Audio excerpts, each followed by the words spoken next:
Hello everyone, आज है 21 अक्टूबर और आज इस वीडियो में हम बात करेंगे आईटी सेक्टर से जुड़ी हुई दो दमदार कंपनियों के बारे में। पहला है इन्फोसिस और दूसरा है एचसीएल टेक्नोलॉजीज। दोनों ही शेयर्स में गिरावट देखने को मिली है और इन्फोसिस में आज के दिन में बड़ी गिरावट है, जबकि एचसीएल पिछले 2-3 दिनों से लगातार टूट रहा है और यहां पर भी बड़ी गिरावट है। वीडियो में डिस्कस करेंगे कि मौका बन रहा है कि नहीं, कौन सा लेवल सही लग रहा है, बाइंग का किस तरीके से खरीदारी करनी चाहिए, वो सारी चीजें हम यहाँ पे डिस्कस करेंगे। लेकिन उससे पहले अगर आपने अभी तक चैनल को सब्सक्राइब नहीं किया है तो प्लीज अभी इसे सब्सक्राइब कर लीजिए, क्योंकि आगे भी बहुत सारे वीडियोस हैं जो आपको काफी ज्यादा हेल्प करेंगे।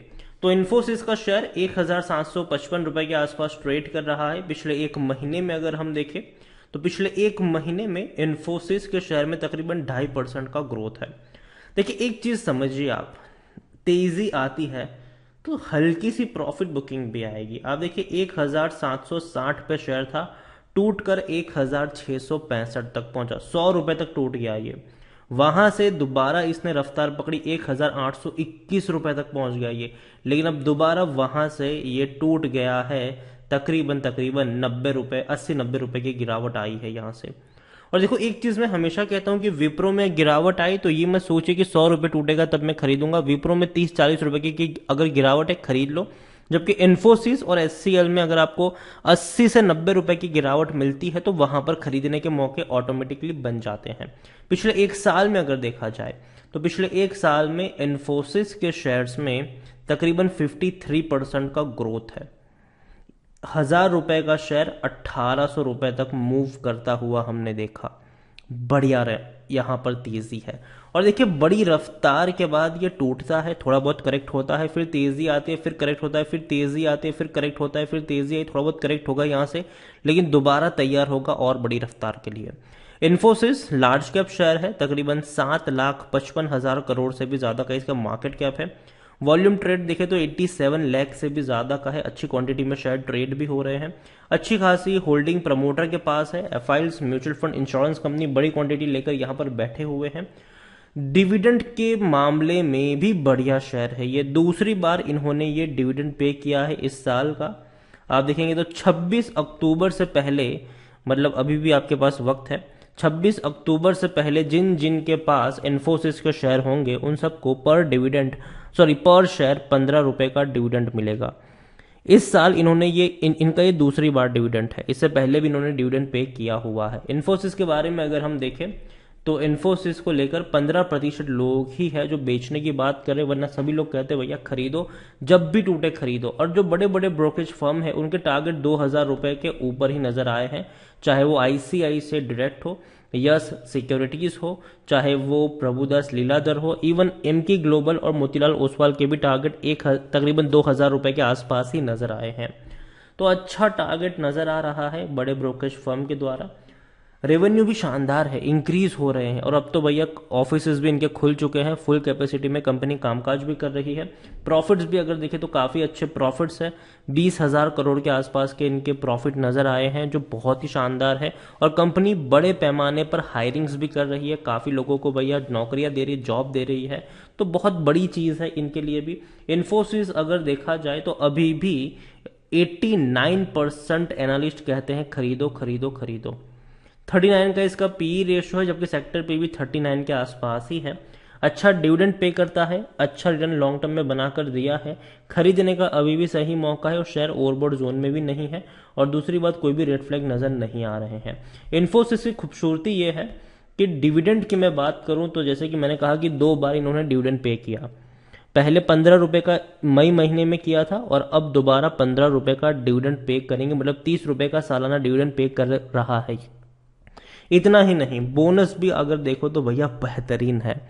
18, 15, 14, 6 और 4 बढ़िया बोनस पेइंग शेयर है ये। और मैं यही कहूंगा कि जिन किसी ने इन्फोसिस में लॉन्ग टर्म के लिए खरीदारी करी थी उन सबका पैसा बना है यहां पर।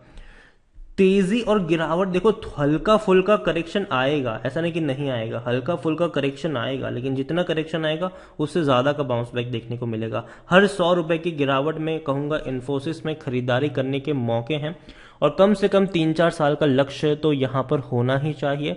बोनस भी देने के चांसेस है कंपनी के, और अच्छा डिविडेंड तो पे कर ही रहा है, और मैं लॉन्ग टर्म का दाव खेलूंगा इन्फोसिस के ऊपर। दूसरा है HCL टेक, 1200 रुपए का शेयर है। इस कंपनी ने बढ़िया रफ्तार पकड़ी थी, लेकिन अब यहां पर प्रॉफिट बुकिंग चल रही है। 1355 रुपए का शेयर लगातार धीरे धीरे धीरे करेक्ट हो चुका है। एक महीने में ये तकरीबन 0.75% टूट चुका है। एक साल की अगर हम बात करें तो पिछले एक साल में HCL में 39% का ग्रोथ है। अब देखिए, बहुत बड़ी रफ्तार जब भी पकड़ता है ये टूटता है, फिर दौड़ता है, फिर टूटता है, और बहुत बड़ी रफ्तार पकड़ी थी इसने। अब वहां से ये करेक्ट हुआ है, लेकिन हर नीचे के लेवल पर सिर्फ और सिर्फ बाइंग के मौके बनने वाले हैं, उस चीज को याद रखिए। 3,28,000 करोड़ से भी ज्यादा का इसका मार्केट कैप है, लार्ज कैप शेयर है ये। NSE में देखें तो 42 लाख के अराउंड का इसका वॉल्यूम ट्रेड नजर आया है। शेयर होल्डिंग की बात करें तो प्रमोटर के पास अच्छी खासी होल्डिंग है। FIs, mutual fund, insurance company, हर कोई बड़ी क्वांटिटी लेकर बैठा हुआ है यहाँ पर। और ये तो भैया डिविडेंड के मामले में मैं इसका क्या ही बताऊं, लाजवाब कंपनी है ये। बहुत ही शानदार डिविडेंड पे करने वाली कंपनी है। साल में 5 बार तो डिविडेंड पे करती है ये, और शायद इसीलिए इसके प्राइस आपको उतने ज्यादा बढ़ते नजर नहीं आते हैं। यहां पर अगर हम बात करने जाए HCL के बारे में, तो सिर्फ 9% लोग ही है जो बेचने की बात कर रहे हैं, वरना सभी लोग कहते हैं खरीदो, खरीदा हुआ है तो बने रहो। और टारगेट जो नजर आए हैं वो 1400 से 1500 रुपए के टारगेट बड़े बड़े ब्रोकरेज फर्म की तरफ से दिए गए हैं, जो कि बहुत अच्छी बात है। दूसरी ओर अगर हम देखें तो इनके रेवेन्यू में शानदार तेजी देखने को मिली है। हर साल का रेवेन्यू पिछले साल के मुकाबले बढ़ा है। प्रॉफिट भी अगर हम देखें तो हर साल का प्रॉफिट पिछले साल के मुकाबले बढ़ा है, तो ये बहुत अच्छी बात है यहाँ पर। और यहाँ पर डिविडेंड की मैं बात करूं तो 2021 में ये 5 बार डिविडेंड पे कर चुका है। जनवरी महीने में 4 रुपए का पे किया, अप्रैल में 10 रुपए का और 6 रुपए का पे किया, जुलाई में 6 रुपए और अक्टूबर में दोबारा 10 रुपए। तो सालाना अगर मैं इसका डिविडेंड कंबाइन करता हूं तो सिर्फ 36 रुपए का तो ये डिविडेंड पे कर रहा है। तो ये अच्छी बात है, बेहतरीन चीज है कि भैया कंपनी अच्छा डिविडेंड पे कर रही है आपको, और प्राइस तो बढ़ ही रहा है इसका, वो तो आपके लिए बोनस है ही। दूसरी ओर अच्छा बोनस भी पे कर रहा है ये, तो अच्छा बोनस पे करता है, अच्छा डिविडेंड पे करता है, फंडामेंटली स्ट्रांग है, और अभी भी यहाँ पर इसका जो वैल्यूएशन की बात करें तो सस्ता है। 30 का इसका पीई रेशियो है, जबकि सेक्टर पी 40 के करीब का है। 76% एनालिस्ट कहते हैं खरीदो खरीदो खरीदो। लॉन्ग टर्म में अच्छा रिटर्न बना के दिया है, अच्छा डिविडेंड पेइंग शेयर है, खरीदने का अभी भी सही मौका है, क्योंकि शेयर ओवरबॉट जोन में नहीं है, कोई भी रेड फ्लैग नजर नहीं आ रहे, बहुत अच्छी बात है। और देखो गिरावट है, पूरा मार्केट अभी के लिए पैनिक में है, ठीक है, पैनिक मोड में है। तो यहां पर देखो उन शेयर्स को चुनो जो मार्केट लीडर है, जिसमें ये गारंटीड है कि भैया पैसा तो यहां पर बनेगा ही बनेगा। अच्छे शेयर्स को चुनो, सस्ती कीमत पर मिलने वाले हैं बहुत सारे शेयर्स, उसको छोड़िएगा मत। यहां पर इन्फोसिस, HCL टेक शानदार शेयर है, खरीदा है तो बने रहिए। फ्रेश बाइंग करना चाहो तो भैया अच्छे मौके मिलने वाले हैं, धीरे धीरे धीरे धीरे पैसा लगाते जाओ, यहां पर डरने वाली कोई बात नजर नहीं आ रही है। वीडियो को यहीं पे एंड करूंगा। पसंद आया हो तो लाइक करो, शेयर करो, चैनल पर अगर पहली बार आए तो प्लीज सब्सक्राइब करें। और इन्फोसिस और HCL टेक दोनों के बारे में आप क्या सोचते हैं वो भी आप मुझे कमेंट में लिख के बता सकते हैं। Thank you.